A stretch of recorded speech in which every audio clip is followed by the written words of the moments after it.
When Metallica finally stepped off the road in 1994, they weren't just ending a tour. They were leaving behind an entire version of themselves. I love change as a person, not even as a member of Metallica, but just as a person. I try to be as open-minded as I can and welcome as many different approaches and opportunities. The Black Album had turned Metallica into a global force.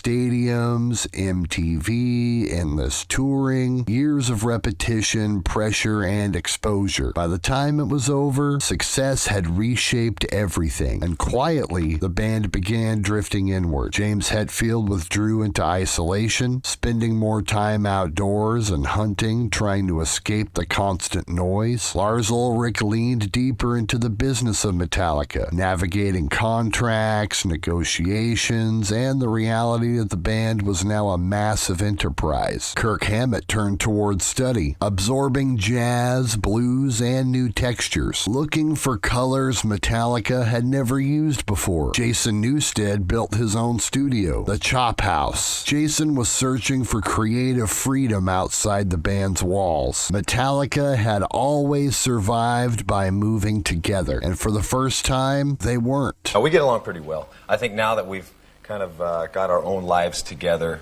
I think we have a little more respect for each other nowadays, and things are working out pretty well. Lars Ulrich and James Hetfield returned to the riff tapes because that was the ritual, because that was home. But the riffs sounded different now. They were slower, darker, more open. Metallica faced a question few bands ever survive. What comes next when you're already the biggest heavy band on earth? They could repeat themselves. They could retreat into the past. Instead, they chose risk. And you can basically tell time on a watch or something like that. I think you'll realize that you will never have more than one record in your career that sells that amount of records.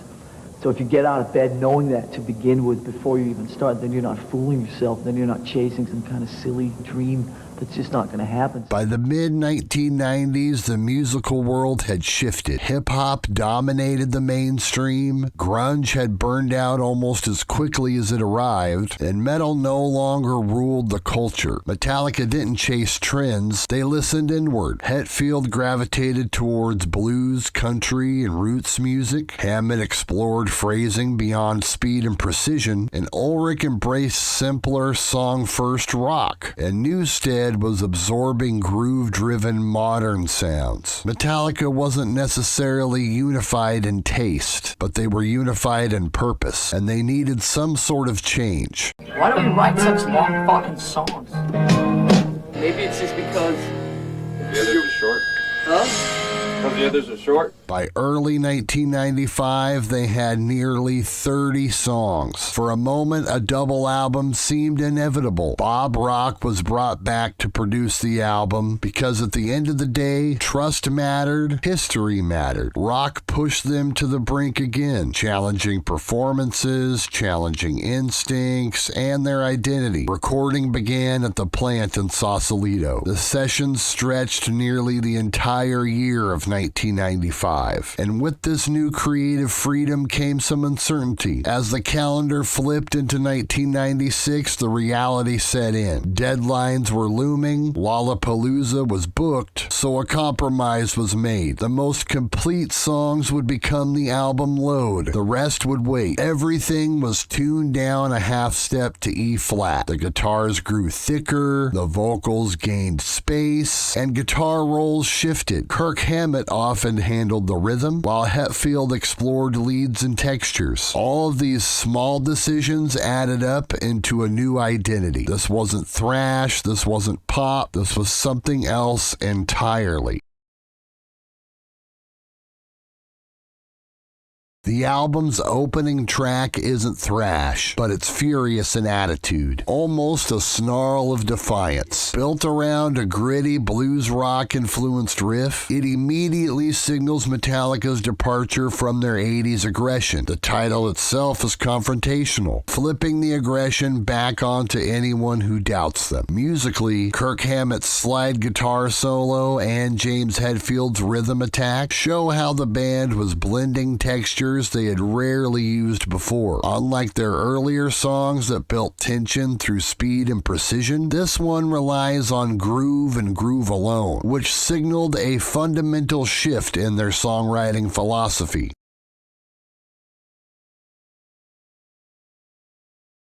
A simple but biting track named after a piece of lumber. 2x4 twists common aggression into a metaphor, a psychological shove rather than a sonic blitz. The lyrics are directed by Hetfield at those who gossip or intrude, a theme pulled from personal frustration rather than social commentary. Lyrically, it's straightforward, but reflective of Hetfield's knack for turning a phrase into a punchline.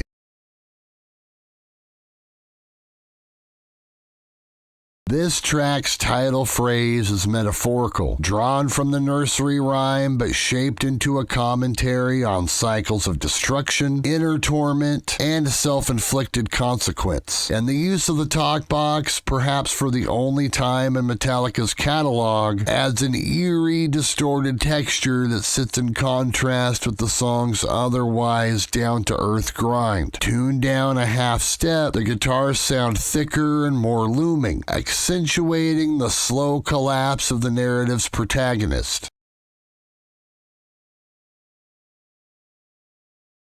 One of Load's most pivotal songs, Until It Sleeps, was released as the lead single and became Metallica's only U.S. top 10 hit on the Billboard Hot 100, an unprecedented milestone for the band to this day. The song was one of the last pieces developed for the album, with its initial working demo called FOBD, due to a similarity in time signature to Soundgarden's Fell on Black Days. While many fans connect the lyrics to Hetfield's mother's battle with cancer and her death influencing much of his emotional language, James himself framed it broadly about pain, grief, and inner conflict. That emotional ambiguity is part of what made the song both widely accessible and deeply personal. The music video, directed by Samuel Bayer, embraced surreal imagery drawn from Hieronymus Bosch's paintings, and it won the MTV Video Music Award for Best Hard Rock Video in 1996, which underscores how Load moved Metallica into new visual and cultural territory.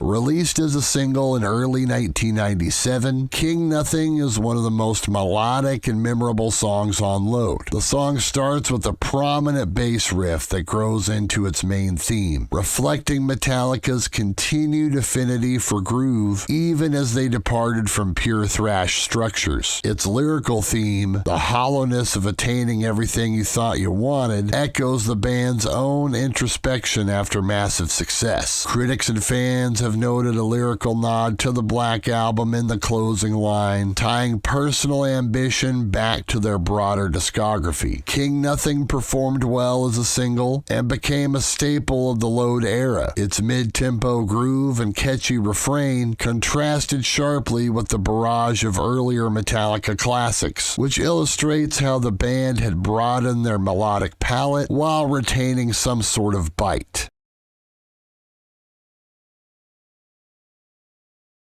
Hero of the Day was the second single from Load and became Metallica's second consecutive #1 hit on the Billboard mainstream rock chart. Originally demoed under the working title of Moldy, a reference to the major key sound, which James and Lars felt resembled something like Bob Mould might write. The track stands out for its almost grunge-like melody within Metallica's evolving rock context. Lyrically, it explores a strange youth in the search for meaning or escape, fitting themes for a band already reframing its identity. The song's anthemic chorus helped it cross over into broader radio play, even as core fans remained divided about the band's stylistic choices.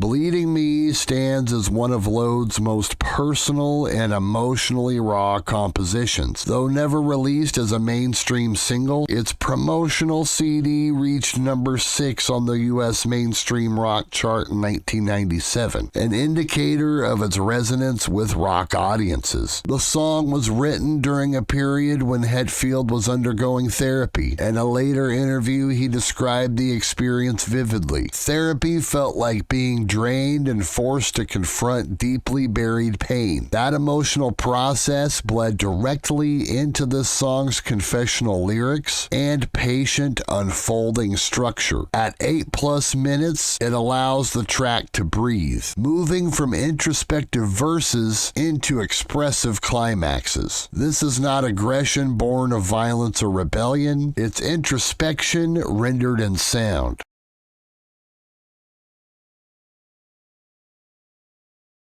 Cure continued the album's exploration of texture and mood. Jason Newsted's slap bass inflection adds an unusual funk element that stands out from the rest of the record, even if it didn't land universally with fans. Hetfield uses a Shure Green Bullet harmonica mic for vocals to give his voice some extra grit and character. Though it's not a standout for many listeners, Cure reinforces Load's willingness to blend some diverse sonic elements into its rock foundation.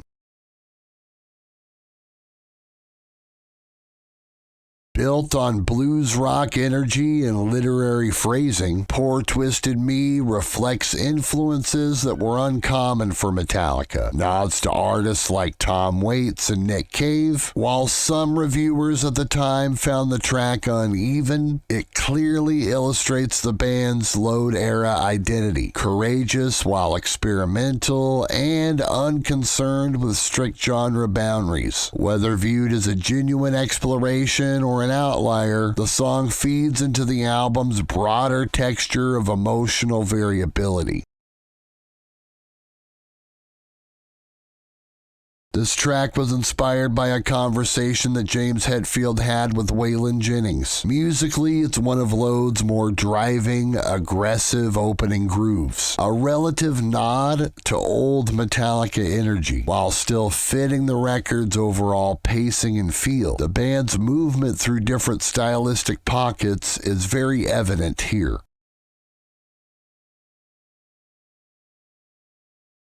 Released as the third single from the album, Mama Said is perhaps Load's most stylistically unconventional track. It blends country and southern rock influences. The lyrics themselves are deeply personal. Written by Hetfield and grounded in his own life, the music video has much metaphorical imagery. James on the acoustic guitar, traveling down a symbolic road, reflects the song's thematic exploration of independence, loss, and reconciliation. It remains one of the most emotional tracks on the record. This was another song that James Hetfield wasn't sure should be a Metallica song. But just like with Nothing Else Matters, Lars encouraged James that indeed it was.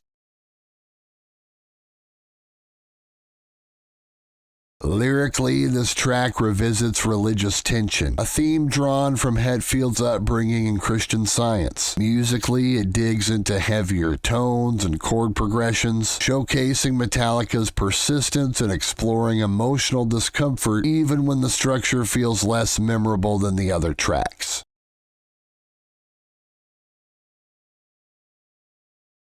One of the album's deeper cuts, Ronnie is rooted in blues-age storytelling and ambiguity. Although interpretations vary, some cycles of its narrative have been linked to real events and social commentary, which could render the track more complex than its title suggests.